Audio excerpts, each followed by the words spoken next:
विद्यार्थियों, ऑनलाइन कक्षाओं में आपका स्वागत है। विद्यार्थियों, हमने पिछले वीडियो के अंतर्गत अपने पाठ्यक्रम अनुसार भारत में विनिर्माण उद्योग की इकाई को कंप्लीट पढ़ लिया। आज हम अपनी अगली इकाई जो है भारत में जनसंख्या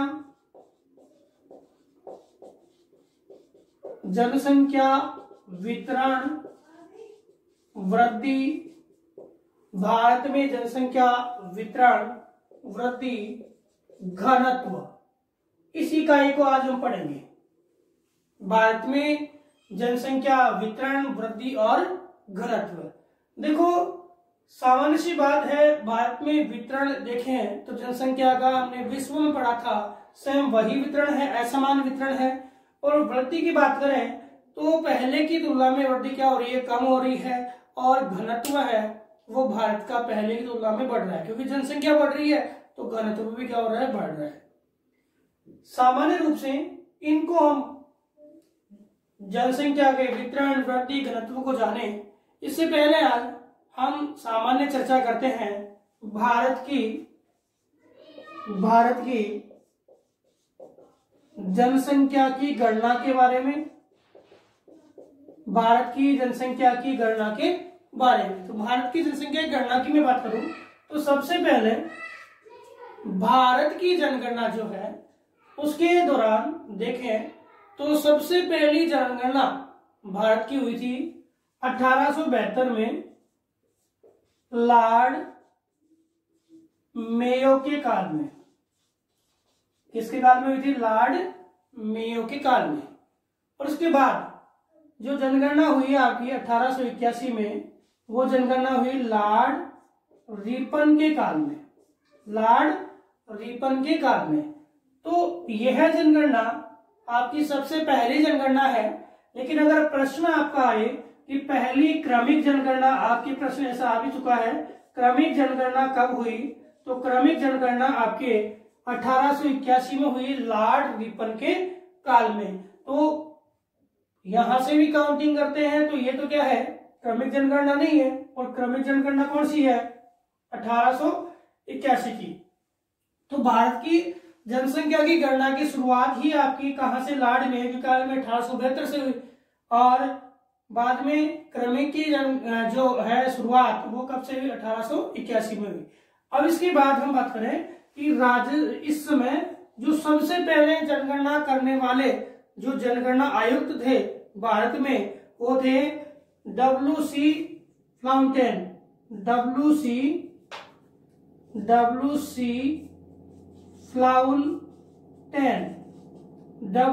फ्लाउंटेन जो थे वो भारत में सबसे पहले जनगणना आयुक्त थे। क्या थे? जनगणना आयुक्त थे। अब इसे गणना के बाद हम देखें तो हम बात करते हैं लेटेस्ट जो जनगणना हुई है 2011 की। 2011 के आंकड़े हैं वो इस वीडियो के माध्यम से देखते हैं। उसके बाद में हम जनसंख्या के वितरण स्वरूप को पढ़ेंगे।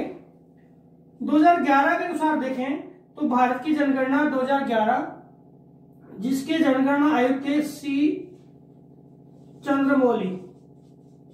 कौन थे जनगणना आयुक्त? कौन थे?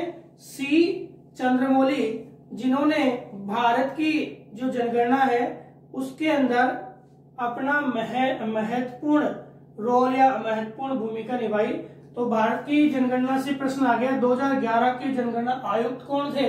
तो आपके सी चंद्रमौली थे। दूसरी बात आ गई कि भारत की जनगणना 2011 है वो कौन सी जनगणना है? कौन सी जनगणना है? तो 1881 यानी क्रमिक से अगर पूछता है तो कौन सी है? 14वीं है। अगर आपको इससे पूछता है तो कौन सी है? 15वीं है। गिन सकते हैं हम 1901 से लेकर के और 1991 तक आपकी 10 तो ये हो गई, ठीक है। 1881, 1891 2 ये हो गई। 2001 और 2011 2 ये हो गई। 2, 2, 4 और 10 कितनी हो गई? 14वीं जनगणना। और 1872 से देखे तो कौन सी है? 15वीं जनगणना है। सामान्य सी बात है। 2011 के अनुसार जो जनगणना थी, अब बोलते कोई आपसे प्रश्न कर ले कि 21वीं सदी की यह कौन सी जनगणना है? तो 21वीं सदी की आपकी पहली और दूसरी है। 21वीं सदी की कौन सी है? पहली और दूसरी। तो कौन सी है 21वीं सदी की? दूसरी। 2001 पहली थी और 2011 के है दूसरी है। इसके बाद आपकी जो प्रश्न आता है कि 2011 की जनगणना है उसके जो आंकड़े हैं वो आंकड़े बताइए। तो कुछ आंकड़ों के बारे में हम चर्चा करते हैं 2011 की जनगणना की। और हमारे कोर्स में 2011 की जनगणना के आंकड़े हैं, ठीक है। तो सबसे पहले जनसंख्या कितनी है? 2011 के अनुसार भारत की जनसंख्या है 121, आपकी वैसे हम बोलते हैं 121 करोड़। हम कंप्लीट आंकड़ों की बात करें तो 121,854,977 व्यक्ति आपकी जनगणना है। जनसंख्या है कितनी? 121,08,54,977 व्यक्ति हमारी भारत की जनसंख्या है। अब कुछ बातें हम करते हैं कि भारत जो है, हमने पढ़ा भी है पिछली कक्षाओं में भी, भारत है वो आपके 2.4% भाग रखता है, 4-3% भाग इसका क्षेत्रफल का। और क्षेत्रफल की दृष्टि से आपको पता है कि भारत कौन सा स्थान रखता है? 7वां। 7 बड़े कौन कौन से? पहले रूस, कनाडा, आपके चीन, यूएसए, ब्राजील, ऑस्ट्रेलिया, ये आपके बड़े प्रदेश। रूस, कनाडा, चीन, यूएसए, ब्राजील, ऑस्ट्रेलिया, ये आपके 6 बड़े। और 7वां कौन है? 7वां कौन आता है? भारत आता है। लेकिन जनसंख्या की जब बात आती है तो जनसंख्या में भारत का विश्व की कुल जनसंख्या में कितना परसेंट भाग है? तो 17.5% भाग है। कितना? 17.5% भाग है। इसके अनुसार देखें 2011 के अनुसार 17.5% भाग है। और यह है अपना चीन के बाद कौन सा स्थान रखता है? दूसरा। तो भारत जनसंख्या में तो कौन सा स्थान रखता है? चीन के बाद दूसरा स्थान रखता है। अब भारत की जनसंख्या की बात करें तो हमारी जनसंख्या है वो अमेरिका, इंडोनेशिया,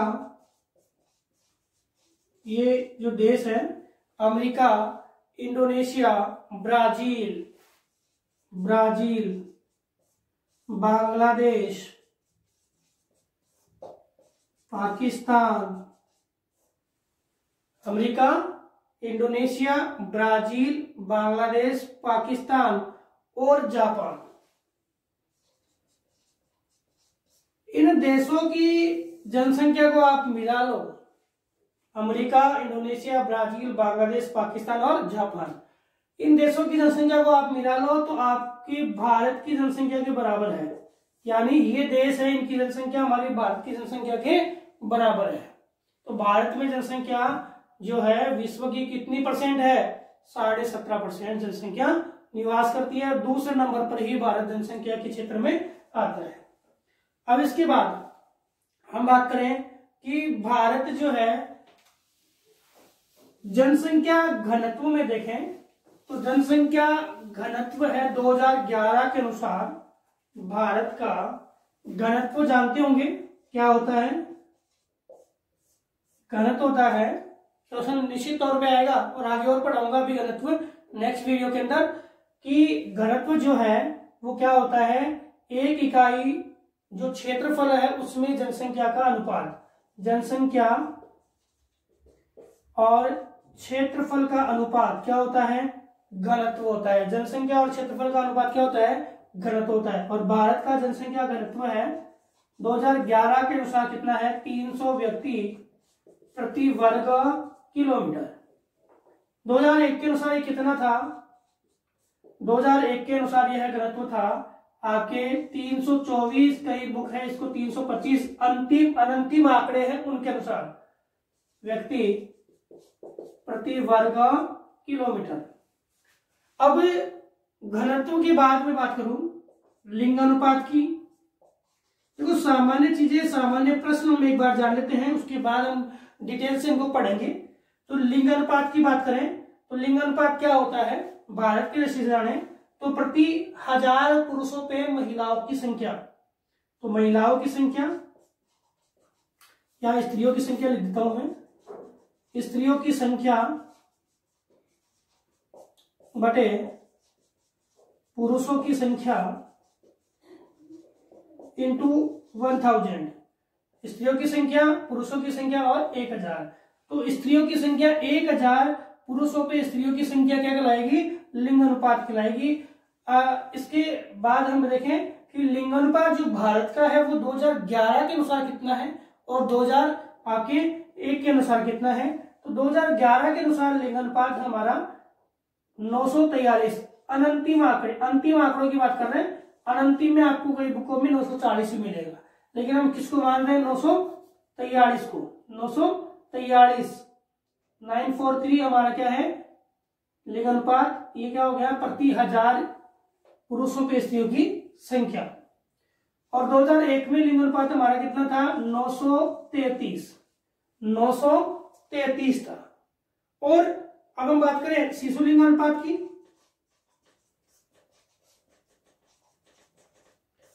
ये आंकड़े हम जब डिटेल से पढ़ेंगे तो ये आंकड़े हमारे माइंड में रहेंगे, तो ये आंकड़े तो हमें क्या है बार बार याद आते रहेंगे, क्योंकि यहां से आपका प्रश्न सीधा आ सकता है।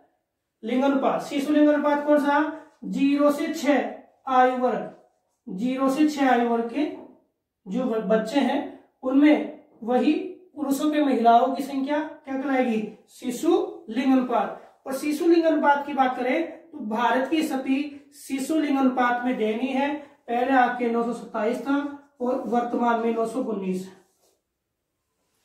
शिशु लिंगानुपात है, वो हमारा अपेक्षाकृत कम है। इसके बाद हम बात करें लिंगानुपात के बाद जनसंख्या घनत्व हो गया, लिंगानुपात जनसंख्या हमारी कितनी है हमने देख लिया। इसके बाद देखें जनसंख्या वृद्धि दर, जनसंख्या वृद्धि दर। तो जनसंख्या वृद्धि दर क्या होती है, दो समयांतरों के मध्य किसी क्षेत्र विशेष में जनसंख्या में होने वाला परिवर्तन क्या कहलाएगा, जनसंख्या वृद्धि दर।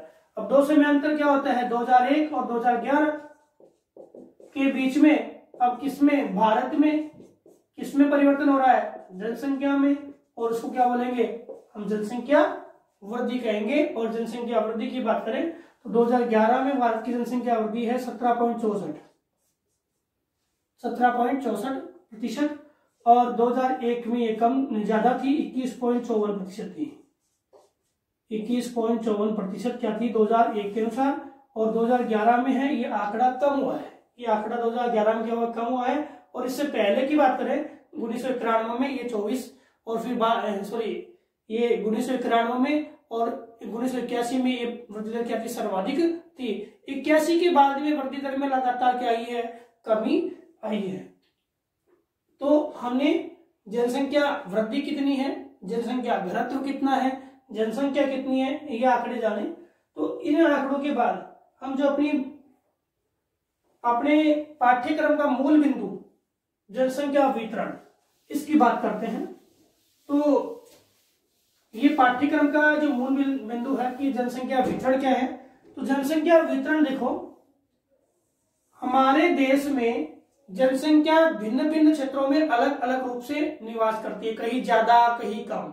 तो जनसंख्या का यही जमाव, जनसंख्या का भिन्न भिन्न क्षेत्रों में जो जमाव है, वास्तविक जमाव है, उसको हम जनसंख्या वितरण कहते हैं। जनसंख्या का भिन्न भिन्न क्षेत्रों में वास्तविक जमाव है, उसको हम क्या कहते हैं, जनसंख्या वितरण कहते हैं। अब हम बात करेंगे जनसंख्या वितरण की। तो जनसंख्या वितरण के बारे में हम जाने तो सबसे पहले मुख्य बात क्या है कि भारत का जो भौतिक स्वरूप है, भारत का भौतिक स्वरूप क्या है, अनियमित है। भारत के भौतिक स्वरूप की बात में करूं तो भारत के भौतिक स्वरूप के अंतर्गत देखें तो आपके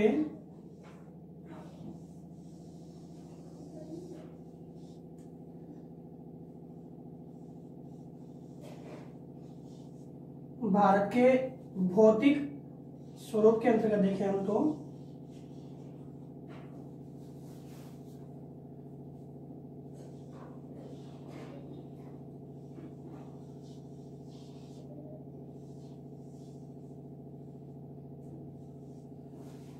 सबसे ऊपरी भाग है आपका ये वाला भाग आपके पर्वतीय क्षेत्र है। इसके नीचे वाला भाग देखें तो मैदानी भाग है।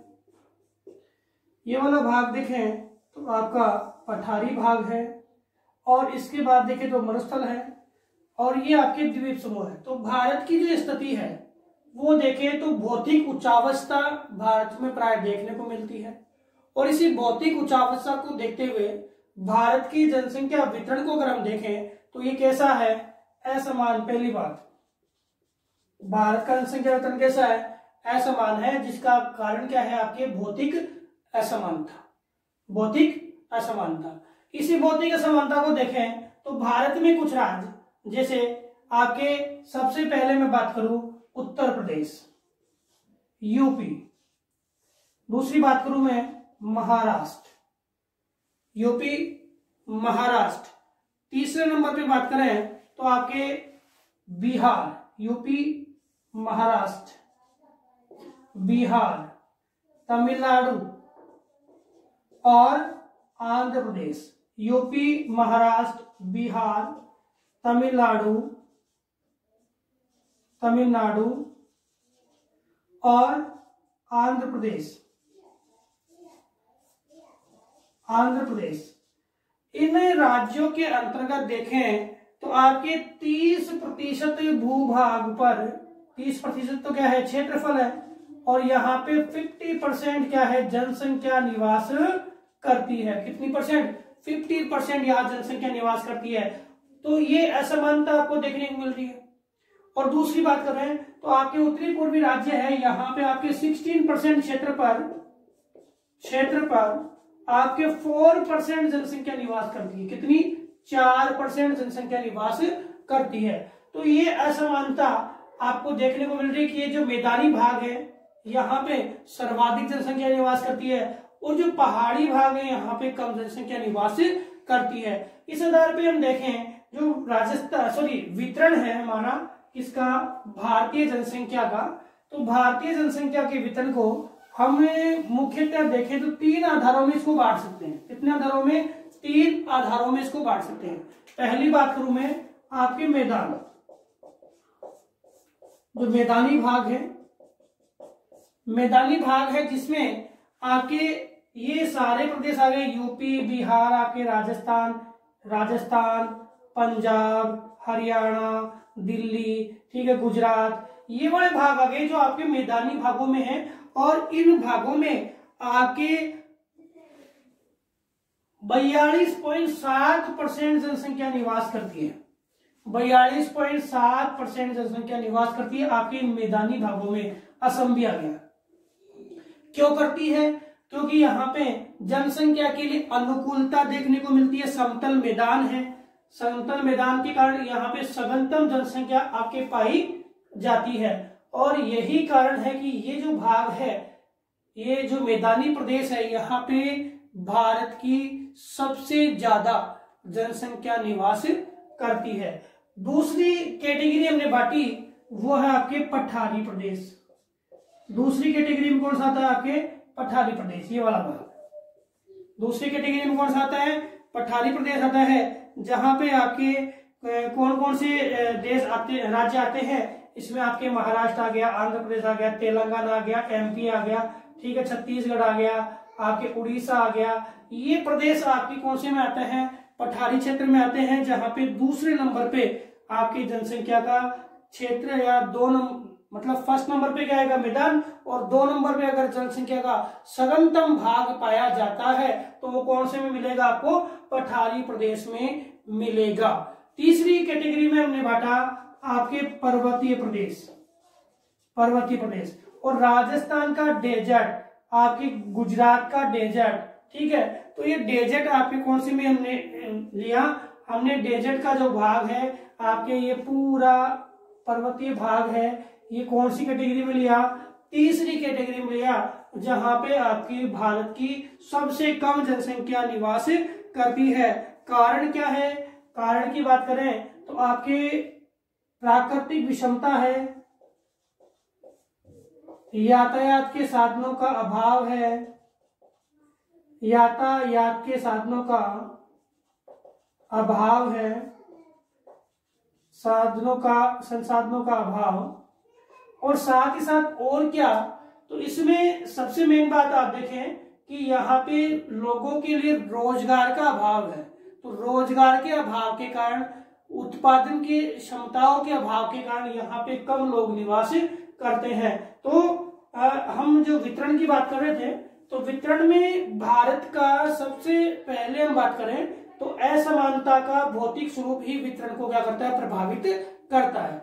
दूसरी बात, यहाँ पे जो असमानता का जो भौतिक प्रतिरूप है उसके आधार पे हमने भारत में जनसंख्या वितरण को 3 भागों में विभाजित कर दिया। पहली बात मैदानी भाग, इस मैदानी भाग में आपके ये गंगा यमुना का मैदानी भाग है, ये अपने राजस्थान का जो भाग है, गुजरात का जो भाग है, ये आपके मैदानी भाग है जहाँ पे 42.7% जनसंख्या निवास करती है। दूसरी बात करूं तो मैं ये पठारी भाग, जहाँ पे मैदान के बाद में दूसरा जो भारत का जनसंख्या जमाव क्षेत्र इसको माना जाता है। और तीसरी बात करें तो वहां पे पहाड़ी क्षेत्रों में और भारत के जो अपना पश्चिमी राजस्थान का मरुस्थल है उसमें, और अपने गुजरात वाले भाग में, इनमें आपके जनसंख्या का जमाव न्यूनतम या बहुत कम देखने को मिलता है। तो विद्यार्थियों, जनसंख्या वितरण की जो असमानता है वो हमने इस वीडियो के माध्यम से जानी, क्यों है ये असमानता ये भी हमने जानी। भारत का जो जनसंख्या का स्वरूप है 2011 के अनुसार कैसा है ये हमने जाना, कि जनसंख्या में जनसंख्या वृद्धि है वो 17.64% है, घनत्व है वो 382 व्यक्ति प्रति वर्ग किलोमीटर है, अपनी जो लिंगानुपात है वो 943 व्यक्ति है, और हमारे जो शिशु लिंग अनुपात है वो हमारा 919 है। तो इस प्रकार से ये बदलाव जो है और ये वास्तविक जो जनगणना का प्रतिरूप है ये हमने जाना, और साथ ही हम जाना कि जनसंख्या का वितरण है भारत में असमान है। कैसा है? असमान है। और इस असमानता को हम निम्न रूपों में पढ़ते हैं। तो विद्यार्थियों, अगले वीडियो के माध्यम से हम भारत में जो जनसंख्या वितरण की असमानता है, इस असमानता के पीछे कौन कौन से कारक जिम्मेदार हैं उसको पढ़ेंगे। धन्यवाद।